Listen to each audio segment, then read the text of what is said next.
I can lose myself and all that stuff also helps that. Of course. Because if I'm in my head during the show, then I'm just, you know, it's not where I want to be.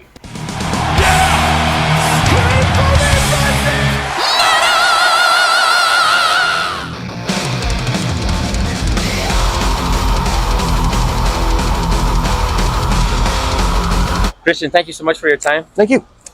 Show's over. How hard is it for a band like you guys to play in venues without showers?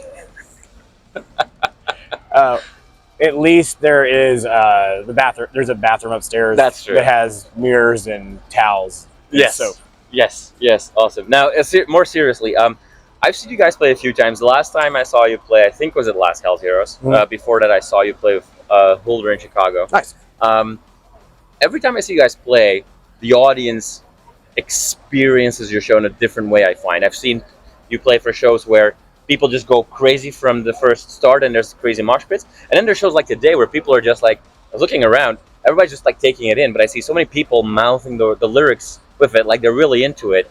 But they're just more like almost in a trance, if you will. How weird is that for you, playing the same material and get such different reactions? It is. I mean, so the easy reaction when people start moshing and going crazy, you know, it's like it's real. You're receptive of seeing it, right? So then on stage, you're like, oh, everybody's into the show. There's no question.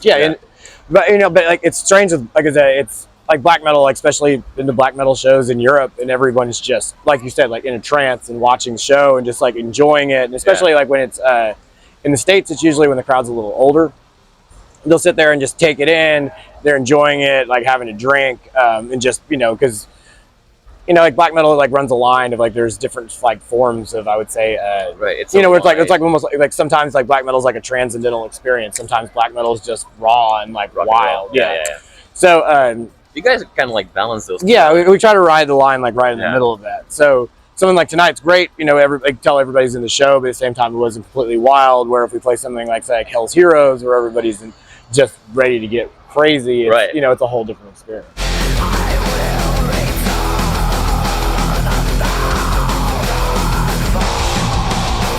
The reaction to your album was great. Now, I know that you're a guy that, I mean, everybody that knows even remotely who you are and everything that you work on knows that you are passionate about classic metal as well. And in the world of classic metal, that third album that you guys are going to work on now has to be a special one. It's the Number of the Beast, it's the Master of Puppets, it's the album that defines a band. I mean, okay, so I really do feel like because we're. Or you're more a Killers guy? Huh? You're more a Killers guy, maybe? No. Well, I do. Okay, so I'm not like I do love Killers, but I'm not like the guy that says that you know anything after Killers is garbage. Because I have a ton of those friends.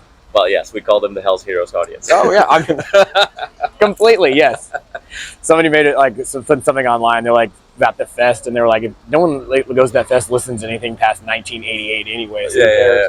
But do you feel that pressure though for the third album? Like, does that? Not necessarily feel the pressure. I feel like the next record like know where it wants to be. And most of it's already like demoed. Yeah. I think like if everything goes according to plan, we're going to record in November. Okay. But there's a real vision for this one, and it's kind of like just taking everything we've done, and it's kind of like just coming together like where it should be. Okay. But yes, I do feel what you're talking about. But I do feel like confidently that it's going to be like that. Like the defining moment. Like it sounds like. Do I read between the lines that you say that it's going to be as much a ritual experience as your live shows? That's what I'm trying. That's what we were trying to like. I was really trying to get to like Dauber and I've been talking about it a bunch, and your drummer. Yes, and then we were looking at we're just talking about the songs and how like I was like this is what I'm trying to just convey through the music and stuff, and he's like yes we can do this, we can try that, and he's like Dauber also plays synth and does stuff, so we're like there's gonna be there's gonna be another element to this record, and there's going to be but I feel like it's going to hit like that live, like, trying to capture how we are live on a record with like more atmosphere is the idea.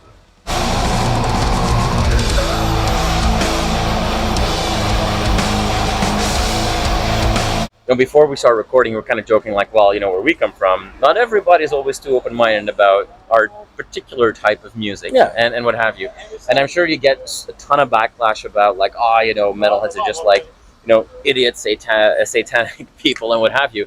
You guys bring music that is layered, that is deep, that has a message. At the same time, we also have bands like Goatwhore that play "Fucked by Satan." Yeah.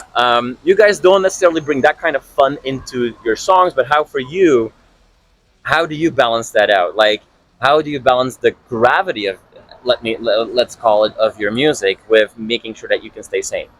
There's kind of a cross because like we're more serious than Goatwhore, but we're not serious as like say a big group of like European black metal bands and stuff like that. Right. Because we're a black metal band from Texas, so like there's still like who you are and where you come from like shines through in all of what you do. Yeah.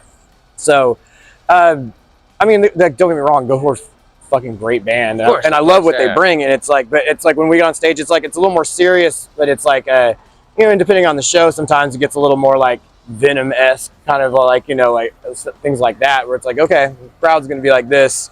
It's not like we change who we are, but the show changes, and then it kind of makes it go in a different direction. But it's kind of some of that's just like it's like what our music is, and like what we're like kind of like like the lyrical content and things like that are play into that. So it's like when we play, especially we're talking about the show, it's like we like having smoke and lights and things like that change everything dramatically. Right.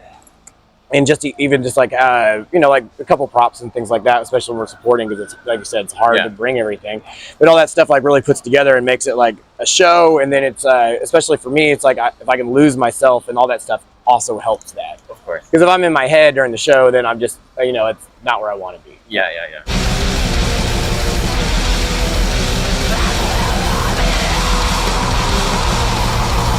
Now, Goatwhore is also playing Hell's Heroes this upcoming festival. So for those people that, I assume that most people watching this right now know that you are the guy behind Hell's Heroes. Yes. But just in case, you're also playing there with your other band, Night Cobra. Mm-hmm.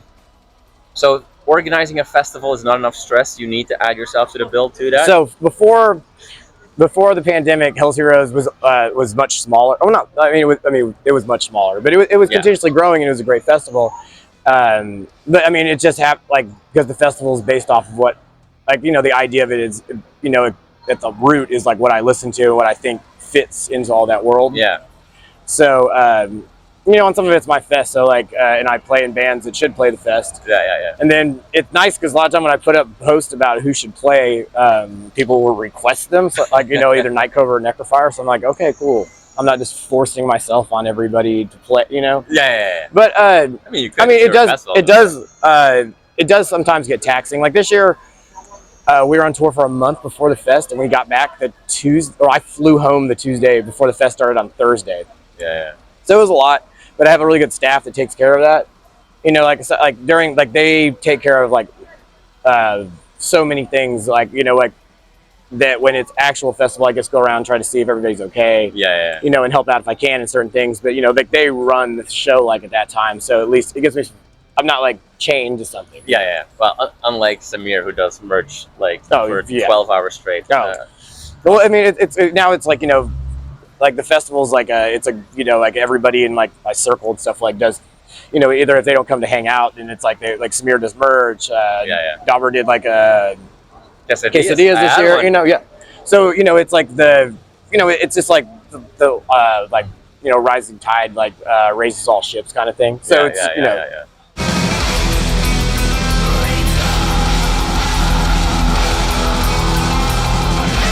So I've been at Hell's Heroes 2 times now. I'll be there again in March. People tell me that that festival is more welcoming, open-minded, inclusive than maybe the larger Houston, North Texas metal scene itself. It is okay. So how do you feel about that? Are you talking about who comes to the festival, or what do you mean by So most of the festival does not come from Texas. Right. Yeah, and so it's a real gathering of everybody that's into this scene across America. Yeah. There's a lot of, especially in the tradition, the super traditional heavy metal, that scene's it's not big in America, but when you come to Hell's Heroes, you feel like it's the biggest thing ever. Yeah. Which is great because it's not especially it has a home and everybody can come and have a good time and listen to this stuff. Because, you know, like the only reason I started doing that is because, you know, like I wanted to see all these bands play. You know, they're all splattered across the country, you know, and I was like, maybe everybody will come, and it worked.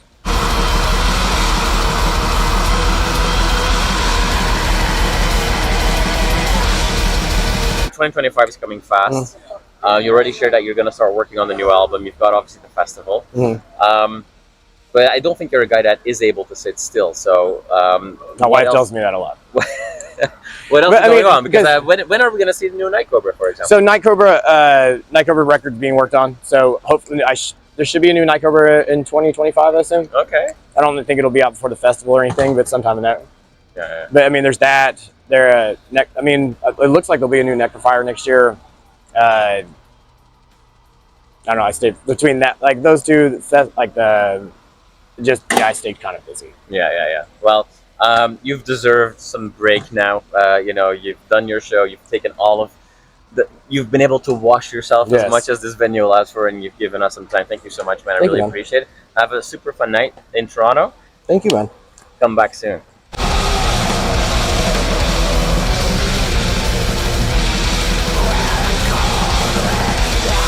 You are awesome for watching this video. Click right here to see more content like it and subscribe to the channel.